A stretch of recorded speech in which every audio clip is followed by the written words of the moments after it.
Hello students, welcome to the class unit 6+1 physics का gravitation, जिसमें आज टॉपिक डिस्कस करेंगे हम orbital velocity of a satellite. तो ऑर्बिटल वेलोसिटी डिस्कस करने से पहले सबसे पहले हम देखेंगे बेटा कि सैटेलाइट क्या होती है। ठीक है, तो देखते हैं व्हाट इज सैटेलाइट।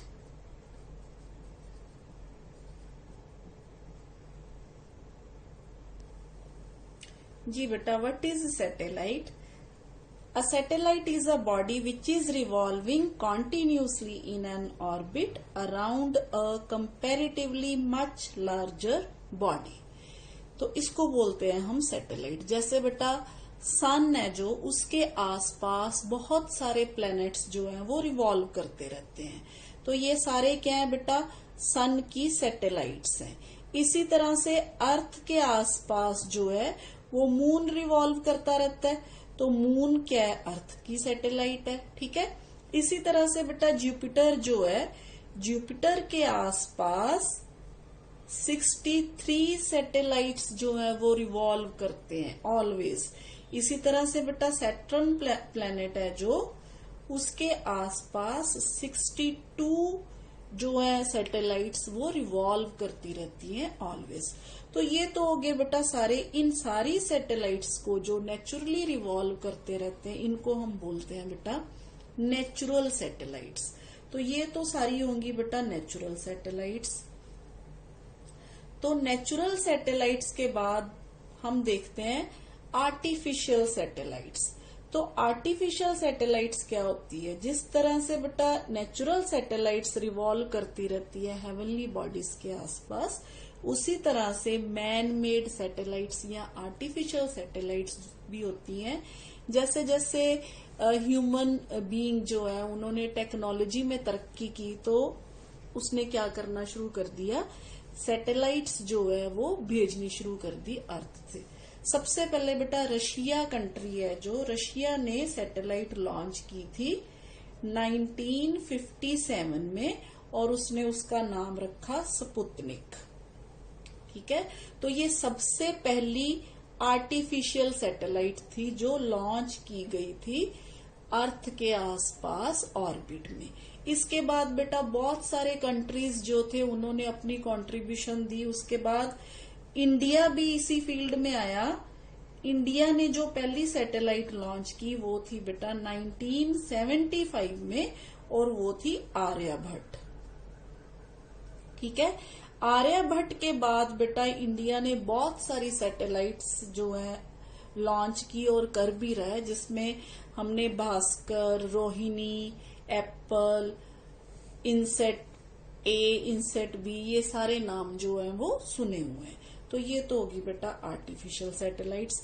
अब आर्टिफिशियल सैटेलाइट जब लॉन्च करनी होती है ऊपर, तो इसके लिए क्या करना पड़ता है बेटा, एक ऐसी वेलोसिटी चाहिए होती है कि जो सैटेलाइट है वो अर्थ की ग्रेविटेशनल फील्ड से बाहर भी ना जाए और अर्थ पे आके गिरे भी ना। ठीक है, तो उसके लिए एक खास वेलोसिटी चाहिए होती है, जिसके लिए बहुत ही कैलकुलेशंस की जरूरत होती है। तो अब हम देखते हैं वो क्या होती है, उसको बोलते हैं हम ऑर्बिटल वेलोसिटी। तो आज हम जो पढ़ेंगे ऑर्बिटल वेलोसिटी पढ़ेंगे, किस प्रकार से कैलकुलेट करते हैं, कितनी होती है किसी सैटेलाइट को लॉन्च करने के लिए। तो देखते हैं हम एक्सप्रेशन फॉर ऑर्बिटल वेलोसिटी। ठीक है, इन केस ऑफ अर्थ। जी बेटा, क्या होती है ऑर्बिटल वेलोसिटी? तो the minimum speed required to put the satellite into its orbit around the earth is called orbital velocity of a satellite. अब देखते हैं बेटा कैसे orbital velocity of a satellite minimum speed है। मान लीजिए यहाँ पे अर्थ के ऊपर एक बहुत बड़ा टावर है, यहां से हमने क्या करना है, सैटेलाइट लॉन्च करनी है मान लीजिए कोई। तो हमने क्या किया, मान लीजिए यहां से v1 वेलोसिटी से मान लीजिए सैटेलाइट जो है वो हमने लॉन्च की।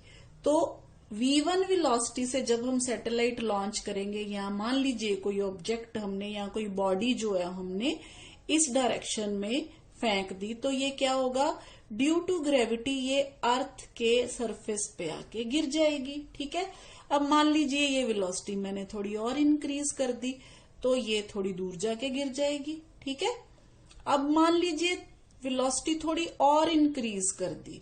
जब वेलोसिटी थोड़ी और इंक्रीज करेंगे ना तो ये जो ऑब्जेक्ट है ये नीचे आएगा, पर अर्थ पे गिरने की बजाय ये क्या करना शुरू करेगा, अर्थ के आसपास रोटेट करना शुरू करेगा और हमेशा इस पोजीशन पे होगा कि अभी ये अर्थ पे गिरा के गिरा, अभी ये अर्थ पे गिरा के गिरा, पर गिरेगा नहीं। ठीक है, तो इस केस में जो ये वेलोसिटी होगी ना इसकी, उसको हम क्या बोलेंगे, ऑर्बिटल वेलोसिटी। यानी कि इस वेलोसिटी से अगर कम वेलोसिटी हुई तो ये क्या करेगा बेटा, ये इसके ऊपर आके गिर जाएगा। ठीक है, और अगर इससे ज्यादा वेलोसिटी होगी तो ये ऑर्बिट में फिक्स नहीं होगा।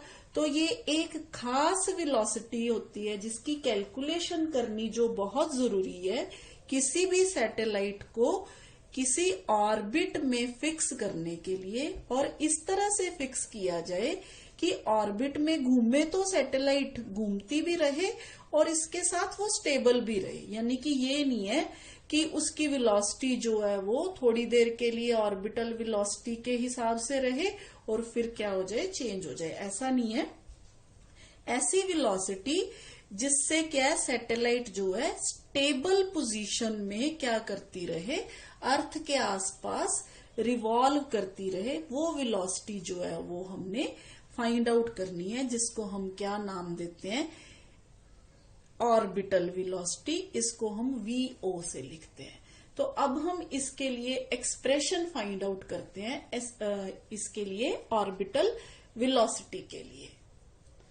तो बेटा एक्सप्रेशन फाइंड आउट करने के लिए मान लेते हैं हम अर्थ जो है वो स्फेरिकल बॉडी है जिसका रेडियस R है, और मान लीजिए अर्थ का मास जो है वो कैपिटल M है। ठीक है, मान लीजिए अर्थ के सरफेस से h हाइट अबव कोई टावर है, जैसे मैंने अभी आपको बताया। इस टावर से हमने एक सैटेलाइट ऑर्बिट में भेजनी है जिसका मास मान लीजिए स्मॉल m है। ठीक है, तो जैसे कि मैंने अभी आपको बताया, अगर हम इसको VO यानी कि ऑर्बिटल वेलोसिटी से फेंकेंगे तो ये क्या करेगा, ये सैटेलाइट अपने आप को इस तरह से ऑर्बिट में क्या कर लेगा, सेट कर लेगा। ठीक है, तो अब हम ये वेलोसिटी फाइंड आउट करेंगे कि ये कितनी होनी चाहिए कि ये जो सैटेलाइट है ये ऑर्बिट में घूमता भी रहे और अर्थ के सरफेस पे आके गिरे भी ना और ऑर्बिट से बाहर भी मत जाए। ठीक है, तो सबसे पहले तो बेटा हम ये देख रहे हैं कि यहां से R जो है वो रेडियस ऑफ द अर्थ है, H जो है सरफेस से सैटेलाइट की हाइट है। तो अगर हम टोटल डिस्टेंस देखें अर्थ के सेंटर से, जो सैटेलाइट का टोटल डिस्टेंस हो जाएगा वो हो जाएगा बेटा R+H। यानी कि इस केस में जो दूरी है दोनों प्लैनेट्स के दोनों के बीच में, यानी कि सैटेलाइट और अर्थ के सेंटर के बीच में, वो कितनी होगी हमारे पास, R+H हो जाएगी। ठीक है, अच्छा बेटा अब हमें पता है, हमने ग्रेविटेशनल फोर्स जो है वो फाइंड आउट की हुई है। जब दो ऑब्जेक्ट्स एक दूसरे से किसी सर्टेन डिस्टेंस पे होते हैं तो हम बोलते हैं उनके बीच में जो ग्रेविटेशनल फोर्स होती है वो किसके बराबर होती है, according to law of gravitation the force of gravity on the satellite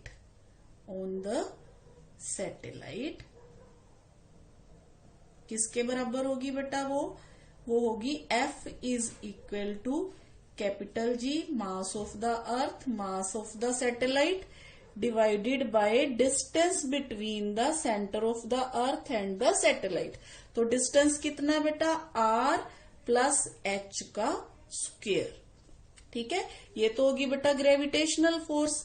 अच्छा, अब अगर कोई चीज किसी सर्कल में राउंड राउंड घूम रही होती है तो हमें पता है इसके लिए कौन सी फोर्स चाहिए होती है, इसके लिए सेंट्रीपिटल फोर्स चाहिए होती है। ठीक है, जैसे मैंने आपको पहले भी बताया था बेटा, ड्यू टू इनर्शिया ये जो सैटेलाइट है ये क्या कोशिश करेगी, ये स्ट्रेट लाइन में जाने की कोशिश करेगी।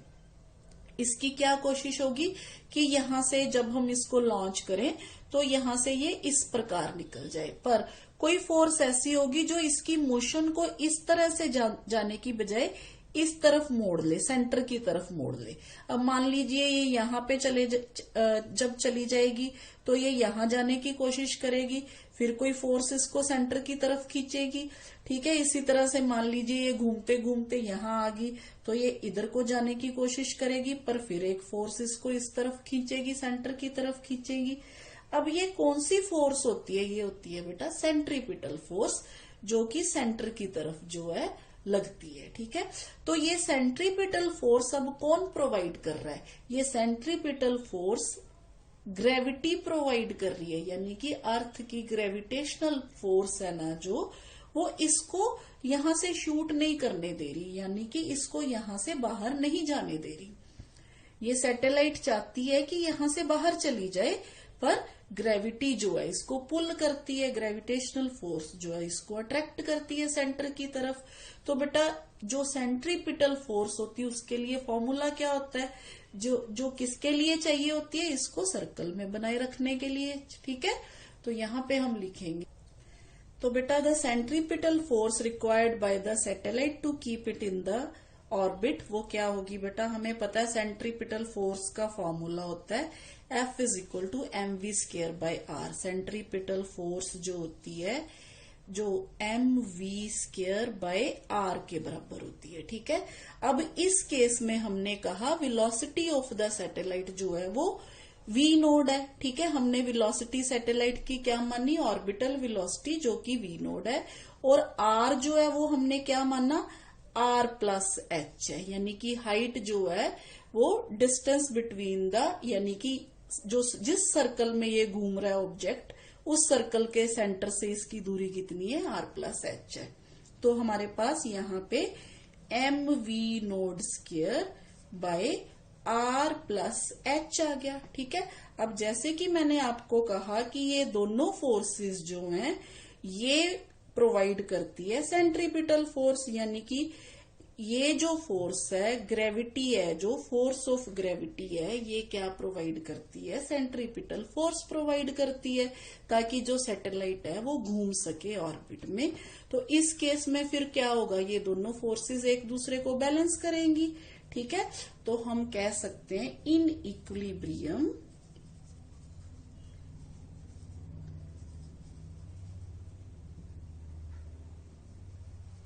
क्या होगा, mv naught square by r plus h है जो, वो किसके बराबर होगा, gmm by r plus h का स्क्वायर। ठीक है, तो यहां से एक r प्लस h और r प्लस h कैंसिल हो जाएंगे, तो यहां से हमारे पास जो ऑर्बिटल वेलोसिटी है उसकी जो वैल्यू आ जाएगी बेटा v ओ स्क्वायर जो है वो आ जाएगी gm by r plus h आ जाएगी। ठीक है, अब हमें क्या चाहिए, ऑर्बिटल वेलोसिटी चाहिए, तो यहां से स्क्वायर जब हम हटा देंगे तो यहाँ पे क्या आ जाएगा, स्क्वायर रूट आ जाएगा। तो बेटा ऑर्बिटल वेलोसिटी v नोड जो है वो मेरे पास आ गई gm divided by r plus h का अंडर। ठीक है, अच्छा बेटा अब सेम उसी तरह से जैसे हमने पिछले एक्सप्रेशन में किया था एस्केप वेलोसिटी में, हमें पता है स्मॉल g की वैल्यू जो है वो gm बाय r स्क्वायर होती है, तो यहां से gm की वैल्यू जो है in terms of acceleration due to gravity जो है वो gr स्क्वायर के बराबर आ जाती है। तो ये वैल्यू अगर हम यहाँ पे पुट कर दें तो हमारे पास v जो ऑर्बिटल वेलोसिटी है वो किसके बराबर आ जाएगी, gr स्क्वायर पुट कर देते हैं यहाँ पे, gr square r plus h, तो यहां से हमारे पास जो वी नोड की वैल्यू है वो आ जाएगी बेटा आर। अगर हम कॉमन निकाल लें तो हमारे पास वैल्यू आ गई g divided by are plus h. ठीक है,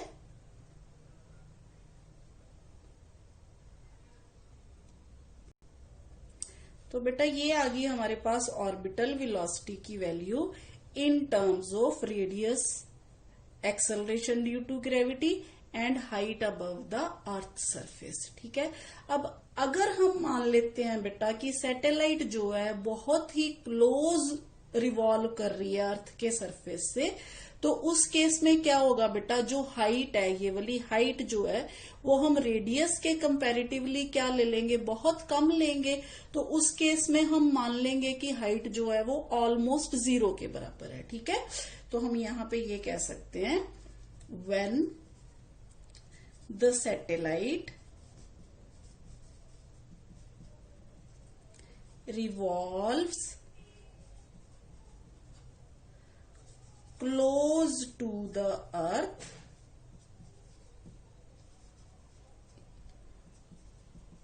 surface, then h is equal to 0। ठीक है, वैसे 0 नहीं पर r के कंपैरेटिवली क्या हो जाएगी 0, क्योंकि इस केस में h is very very less than r हो जाएगी। तो फिर हमारे पास जो ऑर्बिटल वेलोसिटी है, यहाँ पे h की वैल्यू अगर हम 0 पुट कर दें तो हमारे पास जो ऑर्बिटल वेलोसिटी है वो आ जाएगी बेटा अंडर रूट जी आर के बराबर। ठीक है, ये हो गया बेटा हमारे पास orbital velocity in terms of acceleration due to gravity and radius of the earth, या कोई भी प्लेनेट जहां से हम ऑर्बिटल वेलोसिटी है जो फाइंड आउट करना चाहते हैं। जी बेटा, अब अगर अर्थ के केस में हम एक्सेलरेशन ड्यू टू ग्रेविटी और ये रेडियस ऑफ अर्थ है जो, इसका अगर हम वैल्यूज पुट कर दें तो हमारे पास एस्केप वेलोसिटी जो है वो आ जाएगी बेटा 9.8 इंटू 6.4 इंटू 10⁻⁶। तो एस्केप ऑर्बिटल वेलोसिटी की वैल्यू है जो वो 7.92 into 10⁻³ metre per second, which is approximately equal to 7.92 kilometre per second के बराबर आ जाएगी। तो ये ऑर्बिटल वेलोसिटी है बेटा। इस वेलोसिटी से अगर हम किसी सैटेलाइट को लॉन्च करेंगे तो वो क्या करेगी, अपने आप को अर्थ के आसपास ऑर्बिट में क्या कर लेगी, सेट कर लेगी, ताकि वो अर्थ के आसपास एक फिक्स ऑर्बिट में घूमती रहे और अर्थ पे आके गिरे भी ना। ठीक है, तो ये है बेटा ऑर्बिटल वेलोसिटी के लिए फॉर्मूला और ऑर्बिटल वेलोसिटी की वैल्यू जो अर्थ के केस में। ठीक है जी बेटा, अब देखते हैं कुछ special points about orbital velocity. जैसे कि हमने देखा ऑर्बिटल वेलोसिटी जो है उसका फॉर्मूला है gm/r+h। ठीक है, तो यहां से हमें ये क्लियर होता है कि ऑर्बिटल वेलोसिटी में कहीं भी स्मॉल m नहीं है। ठीक है, क्योंकि ऑर्बिटल वेलोसिटी का फॉर्मूला हमने लिखा gm/r+h अंडर रूट। ठीक है, ये अपनी ऑर्बिटल वेलोसिटी। इस इक्वेशन में बेटा कहीं भी स्मॉल m की वैल्यू नहीं है। ठीक है, अगर स्मॉल m की वैल्यू नहीं है तो इसका मतलब क्या है कि ऑर्बिटल वेलोसिटी जो है independent of the mass of the satellite, यानी कि जिस सैटेलाइट की हम ऑर्बिटल वेलोसिटी फाइंड आउट कर रहे हैं उसके मास का जो है फर्क नहीं पड़ता, जितना मर्जी हो मास उसका, इंडिपेंडेंट है orbital velocity mass of the satellite. ठीक है, उसके बाद बेटा it decreases with the increase in the radius of the orbit.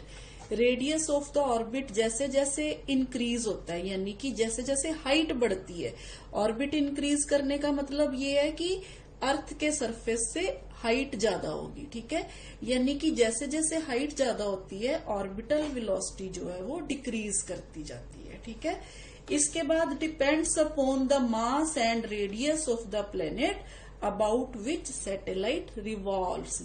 जैसे कि हमने इस इक्वेशन में देखा, इसमें मास जो है वो अर्थ का काउंट हो रहा है, ठीक है, और रेडियस भी है जो वो अर्थ का काउंट हो रहा है। तो इसका मतलब ये डिपेंड करती है mass and radius of the planet about which satellite revolves. अगर ये अर्थ के अराउंड नहीं होती, ऑर्बिटल वेलोसिटी किसी और प्लेनेट के अराउंड होती, तो उसमें उस प्लेनेट का मास और उस प्लेनेट का रेडियस है जो वो काउंट होता है, ठीक है। तो ऑर्बिटल वेलोसिटी डिपेंड करती है उस प्लेनेट के मास और रेडियस पे जिसके आसपास जो सैटेलाइट है वो रिवॉल्व कर रही होती है, ठीक है जी बेटा। अब हम देखते हैं relation between escape velocity and orbital velocity. अब जैसे एस्केप वेलोसिटी जो है हमारे पास √2 टाइम्स g(r) के बराबर है, पर ऑर्बिटल वेलोसिटी जो है वो √g(r) के बराबर है, ठीक है। तो इसका मतलब ये हुआ कि जो एस्केप वेलोसिटी है वो किसके बराबर हो गई, √2 टाइम्स ऑर्बिटल वेलोसिटी के बराबर। ये है बेटा relation between escape velocity and orbital velocity. इसका मतलब क्या हुआ कि एस्केप वेलोसिटी इतने अमाउंट से ज्यादा है मल्टीप्लाइड बाय इतना अमाउंट ऑफ ऑर्बिटल वेलोसिटी, ठीक है जी बेटा। अब देखते हैं what is time period of a satellite. Time period of a satellite का क्या मतलब है बेटा, इसका मतलब है time taken by a satellite to complete 1 revolution around the earth. अब 1 रेवोल्यूशन का मतलब क्या है, इसने कितना, एक चक्कर में इसने सरकमफ्रेंस ऑफ द ऑर्बिट, यानी कि एक चक्कर का मतलब इस ऑर्बिट का पूरा सरकमफ्रेंस, और सरकमफ्रेंस क्या होता है, 2πr होता है ना। तो यहाँ पे हम r क्या ले रहे हैं, r+h ले रहे हैं, यानी कि यहाँ पे जो ऑर्बिट है उसका रेडियस जो है वो r+h है, ठीक है। तो यहाँ पे हमारे पास सरकमफ्रेंस जो होगा वो 2π × r+h होगा डिवाइडेड बाय वेलोसिटी, क्योंकि टाइम क्या होता है हमारे पास डिस्टेंस बटा वेलोसिटी। तो यहाँ पे हमारे पास टाइम पीरियड किसके बराबर आएगा, t is equal to 2π r+h by orbital velocity, यानी कि ये हमारे पास है सरकमफ्रेंस या इसको डिस्टेंस बाय वेलोसिटी से या सरकमफ्रेंस बाय वेलोसिटी से इसको देख सकते हैं हम। तो यहाँ पे हमारे पास टाइम पीरियड हो गया। अब हमें पता है ऑर्बिटल वेलोसिटी की जो वैल्यू है gm/r+h है, यहाँ हमने पहले ही लिखी है। तो हमारे पास t जो है बेटा वो हो गया 2π r+h डिवाइडेड बाय gm/r+h, ठीक है। तो यहां से हमारे पास वैल्यू आ गई 2π √r+h, ऊपर चला गया होल स्क्वायर डिवाइडेड बाय, यहाँ पे हमारे पास आ गया बेटा gm, ठीक है। यहाँ पे r+h है जो यहाँ अगर अंडर रूट पे है, एक ये रहा आधा ये रहा, यानी कि यहाँ पे 3/2, यानी कि यहाँ अंदर कितना आ गया 3 आ गया, ठीक है। r+h का क्यूब डिवाइडेड बाय gm, ठीक है। तो ये आ गया बेटा हमारे पास। अब अगेन हमारे पास gm की वैल्यू जो है वो हम बार बार कर रहे हैं gr² के बराबर होती है, ठीक है। Acceleration due to gravity into r²। अगर ये वैल्यू हम पुट कर देंगे तो हमारे पास जो t है टाइम पीरियड है उसकी वैल्यू आ जाएगी बेटा इन terms of g and r। तो यहाँ पे टाइम पीरियड जो है वो आ गया 2π √r+h³ डिवाइडेड बाय gr², ठीक है। अच्छा बेटा, अब ये तो आ गई टाइम पीरियड की इक्वेशन हमारे लिए। इस इक्वेशन को मान लीजिए हम इक्वेशन नंबर 1 है, ठीक है।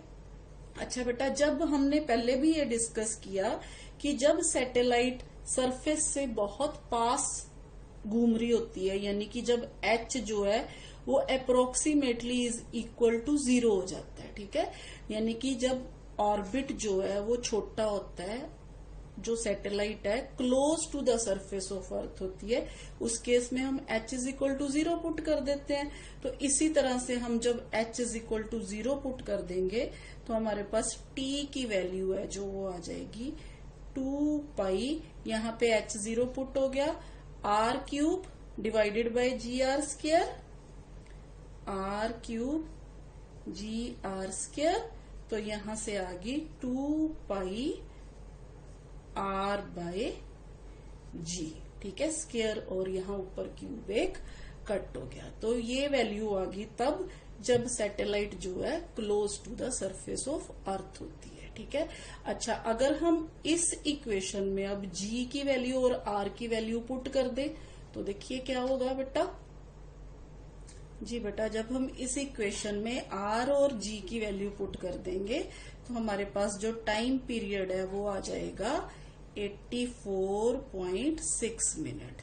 इसका मतलब ये हुआ कि जब सैटेलाइट अर्थ के क्लोज पास ऑर्बिट में घूम रही होती है, रिवॉल्व कर रही होती है, तो उसे अप्रोक्सीमेटली एक रेवोल्यूशन कंप्लीट करने में 84.6 मिनट का जो टाइम है वो लगता है।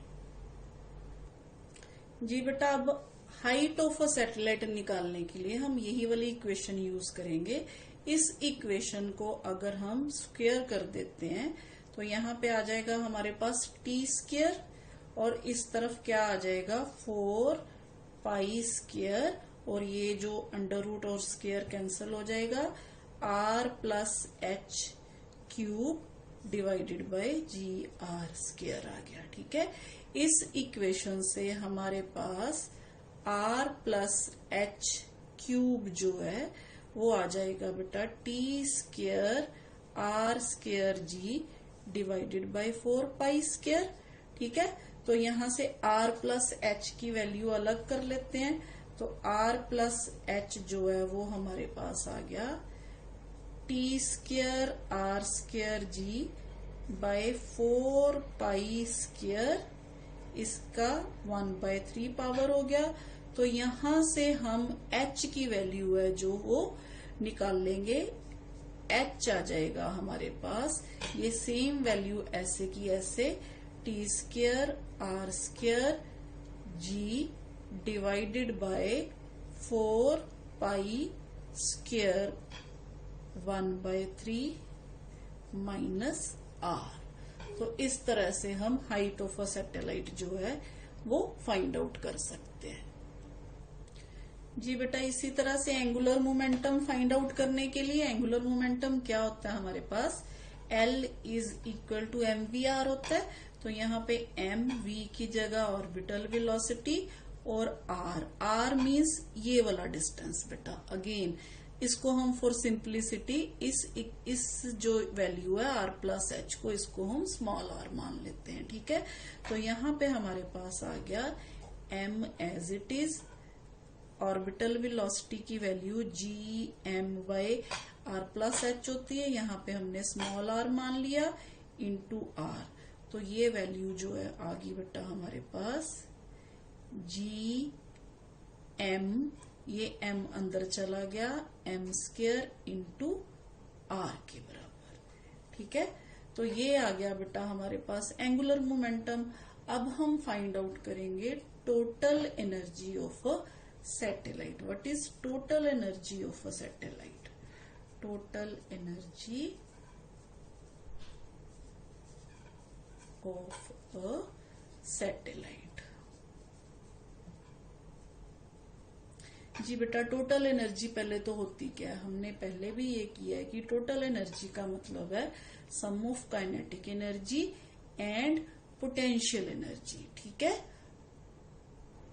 जी, अगर हम पोटेंशियल एनर्जी की बात करें तो हमें पता है कि potential energy minus G M by R. Again बेटा R means R plus H, मैं बारी बारी आपको कह रही हूँ। इसके बाद बेटा काइनेटिक एनर्जी किसके बराबर होती है, ये होती है half M V naught square. ठीक है, अब वी नोड की जगह पे हम फिर इसकी वैल्यू पुट कर देते हैं, half M G M by R, क्योंकि स्क्वायर है इसलिए यहाँ पे जी एम बाय आर आ गया यहाँ। जी बेटा, जब हम इन दोनों को ऐड करेंगे तो टोटल एनर्जी जो है हमारे पास आ जाएगी minus G M by are plus 1/2 G M by R. तो ये देखिए बेटा, ये पूरी टर्म है और ये आधी टर्म है। जब हम इसको सॉल्व करेंगे तो हमारे पास आ गया minus G M bye 2r, यानी कि पूरी में से आधा गया आधा और आधा माइनस में। तो यहाँ अगर हम r की वैल्यू अगेन पुट कर दे, minus G M by 2 times r plus h। तो ये आ गई बेटा हमारे पास total energy of a satellite. तो यहाँ पे total energy of a satellite negative है। इसका मतलब क्या है बेटा, satellite is bound to the earth by means of the attractive gravitational force, क्योंकि अर्थ क्या कर रही है, उसको अपनी तरफ खींच रही है। ठीक है, तो फिर उसी तरह ही बेटा at infinity r is equal to 0 जहां पे हो जाता है, पोटेंशियल एनर्जी जो होती है वो 0 होती है। Thus, a negative total energy means that in order to send the satellite to infinity, it must be given extra energy. ठीक है, otherwise it will continue revolving in a closed orbit. ये हो गया बेटा हमारे पास। तो clearly for a circular orbit हमारे पास जो E है काइनेटिक, जो हमारे पास ये किसके बराबर हो गया, माइनस ऑफ k के बराबर। ठीक है, एंड हमारे पास u किसके बराबर हो गया बेटा, माइनस ऑफ 2k के बराबर। ठीक है बेटा, क्योंकि हमारे पास जो E है, हमारे पास काइनेटिक एनर्जी है जो k है, वो half M G M by R के बराबर है। ठीक है, तो इसका मतलब टोटल एनर्जी जो है हमारे पास माइनस जी एम बाय इसके बराबर है। तो इसका मतलब क्या हुआ कि ये हमारे पास E जो है माइनस k के बराबर है। अगर हम इन दोनों को कंपेयर करें तो ये माइनस ऑफ k के बराबर है। ठीक है, इसी तरह से U जो है माइनस ऑफ 2 टाइम्स k के बराबर है। तो ये तो था बेटा हमारे पास total energy of a satellite. ठीक है जी बेटा, इसी तरह से बाइंडिंग एनर्जी क्या होता है, the energy required by satellite to leave its orbit around the earth and escape to infinity. Clearly बेटा हमने देखा कि टोटल एनर्जी जो होती है सैटेलाइट के लिए, अभी हमने किया minus G M bye 2r के बराबर होती है। ठीक है, अब अगर मान लीजिए हमें एनर्जी 0 चाहिए तो हमें क्या करना पड़ेगा, in order to escape to infinity it must be supplied an extra energy equal to plus this amount. ठीक है, यानी कि प्लस जी एम बाय 2r, ताकि ये एनर्जी क्या हो जाए, 0 हो जाए। ठीक है, इसको 0 बनाने के लिए हमें इतनी ही टर्म जो है इसमें ऐड करनी पड़ेगी। तो इसका मतलब क्या हो गया कि बाइंडिंग एनर्जी जो होती है वो किसके बराबर होगी, बाइंडिंग एनर्जी होगी जी एम बाय 2r के बराबर। ठीक है, इसका मतलब G M by 2 times r plus h के बराबर। तो इसको बोलते हैं बेटा हम binding energy of a satellite. तो ये तो था बेटा ऑर्बिटल वेलोसिटी के बारे में। आज के लिए इतना ही बेटा, थैंक यू।